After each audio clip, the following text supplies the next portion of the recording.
ये एक matrimonial add है जो पब्लिश हुआ था एक न्यूज़पेपर में, जहाँ एक इंडियन लड़का एक ऐसी लड़की की तलाश में है जो उसकी कास्ट से है, पेट्रियाटिक है, करियर ओरिएंटेड है और एक अच्छी कुक भी है।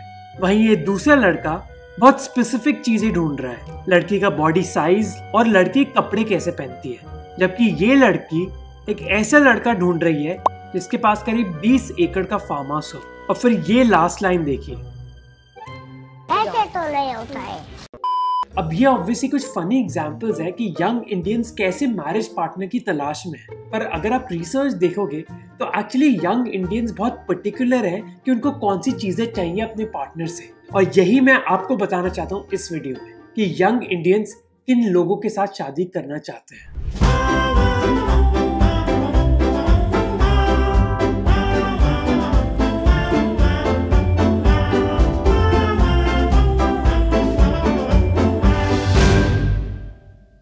अब कुछ चीज तो बहुत ऑब्वियस है जो हम सब जानते हैं कि इंडियंस अपने रिलीजन और अपने कास्ट में शादी करना चाहते हैं। 95% लोग एक पार्टनर चुनते हैं जो उनके सेम रिलीजन से है, जबकि 65% हिंदू लड़के और 76% मुस्लिम लड़के ये मानते हैं कि इंटर रिलीजियस मैरिज रोकना बहुत जरूरी है। अगर हम कास्ट की बात करें तो 95% इंडियंस अपनी कास्ट में ही शादी करते हैं। अब जहाँ रिलीजन और कास्ट जैसी चीजें बहुत इंपॉर्टेंट है इंडियंस के लिए, कई और भी चीजें हैं जो इंडियंस के लिए बहुत इंपॉर्टेंट है शादी करने से पहले। और ये मेरी ऑब्जर्वेशन नहीं है बल्कि रिसर्चर्स की है, इसलिए इस वीडियो में मैं आपको ऐसी 4 चीजें बताना चाहता हूँ। तुम्हारी कंपनी जरा क्या चल गई, काम का भूत सर पर चढ़ गया। अपने करियर को छोड़ो, घर पर ध्यान दो। जब इंडियन जर्नलिस्ट प्रीता चैटर्जी अपने लिए एक हस्बैंड ढूंढ रही थी तो उन्होंने एक ट्रेंड नोटिस किया कि जब भी वो किसी लड़की से बात करती, ऑलमोस्ट हर लड़का उनकी एजुकेशन और उनकी जॉब पर अटक जाता। इनफैक्ट कई लड़के बहुत इनसिक्योर हो गए थे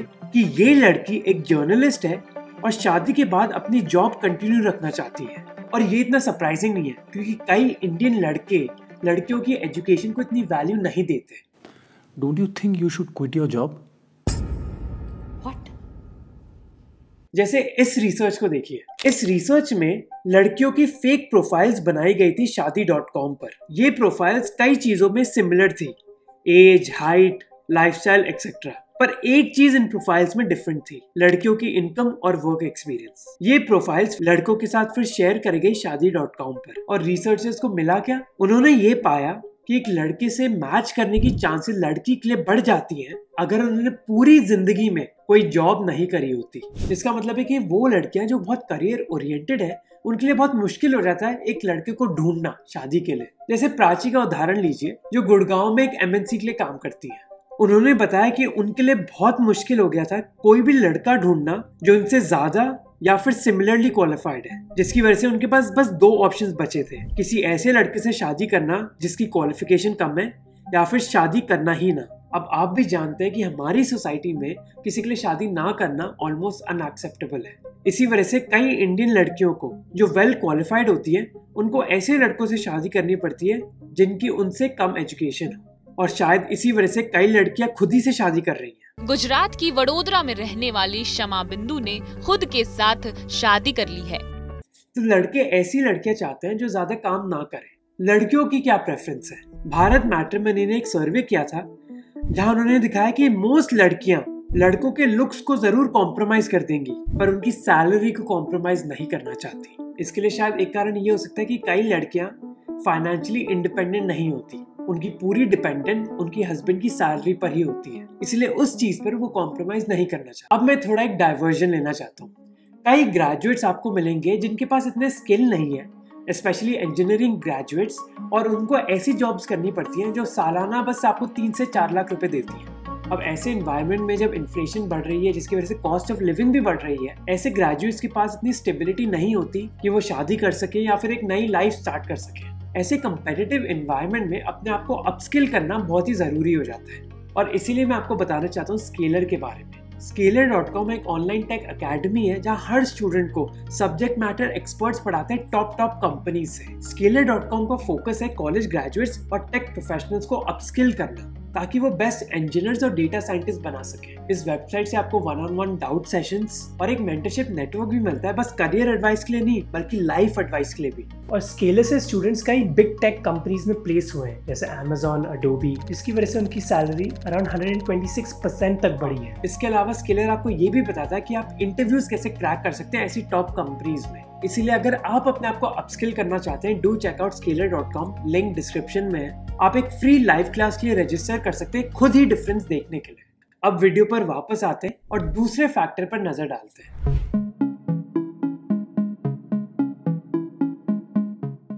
ये एक ऐसा सीन है जिससे हम में से कई लोग वाकिफ हैं, क्योंकि अराउंड 87% इंडियन लड़कियां शादी के बाद अपना घर छोड़ देती हैं। अब चाहे ऐसे सीन्स कॉमन जरूर हो, पर आप शायद ये चीज नहीं जानते होंगे कि 80% से ज्यादा लड़कियां ऐसे घर में शादी करती हैं जो उनके घर से बस 4 घंटा दूर है। इसलिए लड़के का घर लड़की के घर से कितना दूर है वो बहुत मैटर करता है। जितना डिस्टेंस कम होगा उतनी ही संभावना ज्यादा हो जाएगी शादी की। अब आप सोचेंगे कि ऐसा है क्यों? इसके 2 कारण हैं। पहला कारण है कि दोनों फैमिली चाहती हैं कि वो एक दूसरे से मदद मांग सकें जरूरी टाइम के दौरान। जैसे जब लड़की प्रेग्नेंट होती है तो ये एक्सपेक्ट किया जाता है कि उनकी माँ उनकी मदद करेगी प्रेगनेंसी के दौरान। इसके अलावा जब फैमिली की इंपॉर्टेंस है वो भी स्ट्रांग होती है इंडिया में, इसलिए हर कपल चाहता है कि वो एक ऐसे एनवायरनमेंट में अपने बच्चों को पैदा करे जहां उनको दोनों परिवारों की एक्सेस मिल जाए। दूसरा कारण है लड़की की सिक्योरिटी। जहां इंडियन लड़कों को अपना घर छोड़ने की आदत होती है एक जॉब ढूंढने के लिए, लड़कियों के पास ऐसी अपॉर्चुनिटी नहीं होती। बस एक जगह जहां वो कंफर्टेबल फील करती हैं वो है उनका मायका। इसीलिए अगर एक लड़की को पता है कि उनका मायका उनके घर से बस कुछ ही घंटे दूरी पर है तो वो ज्यादा कंफर्टेबल महसूस करती हैं। अब आते हैं तीसरे फैक्टर पर, जो है dowry.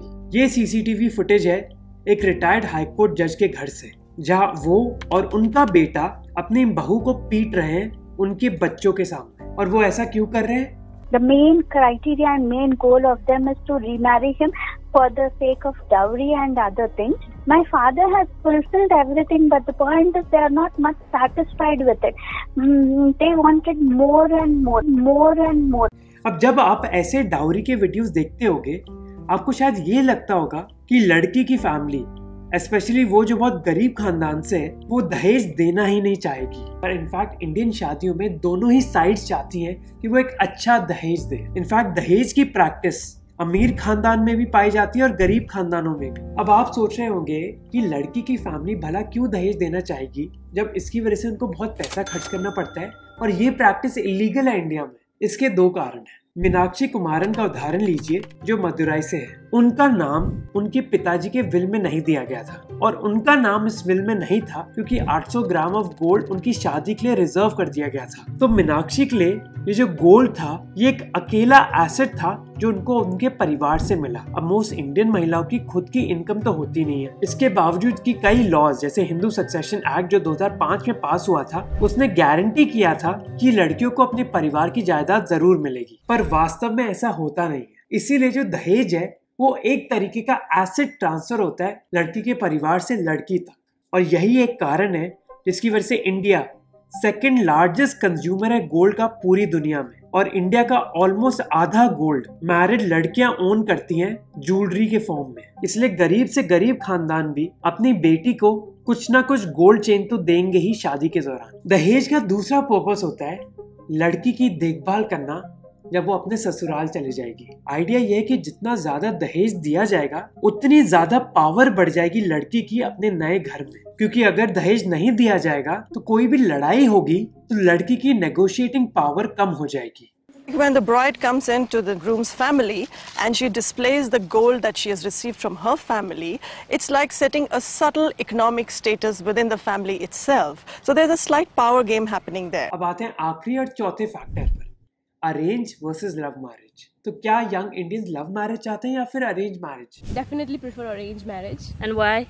And see, it's not like I'm against love marriage. If I will find love someday and I think that we are compatible for the rest of our life, I will prefer love marriage.